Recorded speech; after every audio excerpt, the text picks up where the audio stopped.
C'est sûr qu'au niveau de la préparation pour s'apprêter à vivre 15 jours à bord d'un 60 pieds, la chose qu'on a le plus travaillé, c'est la préparation physique, parce que c'est des bateaux qui sont très très durs à manœuvrer en solitaire. Les voiles pèsent entre 50 et 80 kg et il faut les déplacer partout dans le bateau.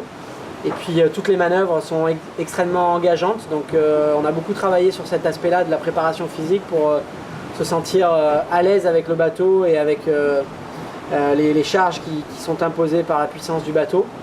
Et puis ensuite il y a le travail, je dirais, plus classique que je faisais déjà sur les séries type Figaro ou Tour de France à la voile, qui est la gestion de la course, du sommeil, de l'alimentation pour 15 jours de course.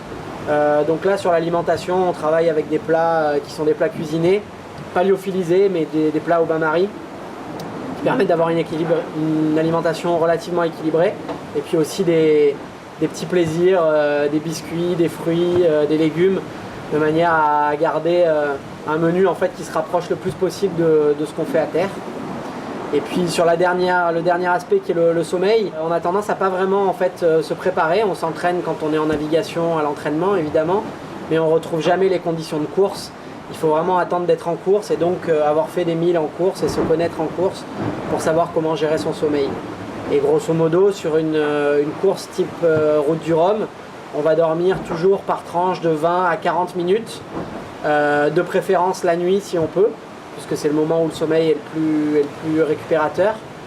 Et on va essayer de reproduire ces petites phases une fois, deux fois, trois fois, quatre fois, 10 fois si on peut. C'est l'idéal pour arriver à un total de sommeil qui va se situer entre 4 et 6-7 heures par jour, grand maximum.